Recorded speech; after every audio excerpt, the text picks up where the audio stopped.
Summer means many things for rabbis. Some time at one of our Jewish summer camps, leading services in shorts and a t-shirt. An occasional Shabbat sleeping in, re-meeting the people who live in our house with us and discovering all of the things that we like doing together. And of course, lots of time thinking about the high holidays, or in my case, putting off writing sermons until the drumbeat of September becomes unbearable.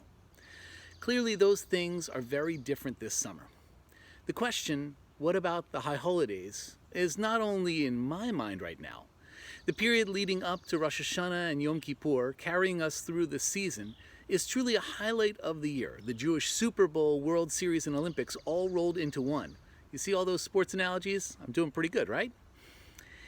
It's a great question, and one that we've been considering for over a month. I, together with our professional and lay leadership, have been engaged in countless conversations, webinars, Facebook groups, and reading thought-provoking articles for the many weeks since it has become abundantly clear that this year's high holidays will call for creative and thoughtful responses to keeping us safe, healthy, connected, and spiritually uplifted. First, a huge thank you to Robert Dubin and Diana Newman, who put together an initial set of scenarios.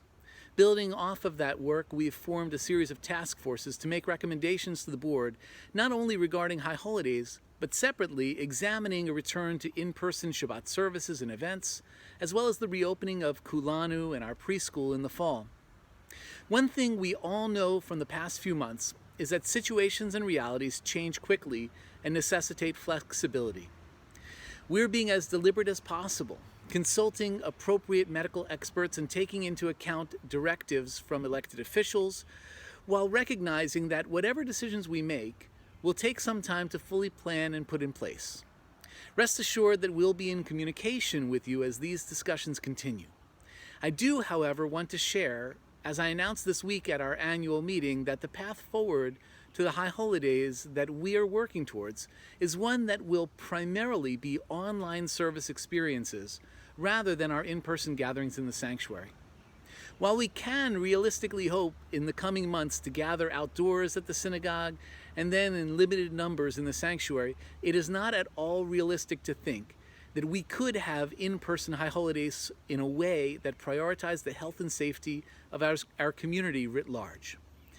The necessary precautions and unpredictability, in addition to the ethical quandaries involved, are simply insurmountable. We're also reliant upon the Jewish value of pikuach nefesh. The preservation of life is the highest value that we can aspire to, and virtually everything else must be secondary.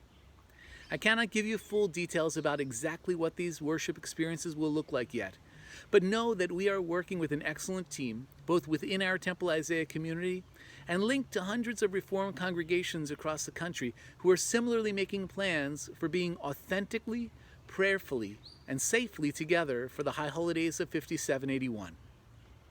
Also, please know that we're open to the creative thoughts and assistance of the broad base of this amazing congregation. This email contains a link to a congregational survey about this year's high holidays. Please click the link and share your feedback. In the high holidays liturgy, we will sing Zochreinu L'chaim Melech Chafetz B'chaim. Remember us for life, you who are the sovereign who chooses life. May we all be blessed with life, health, and goodness in the sweet new year of 5781. And in the meantime, I wish you a wonderful summer.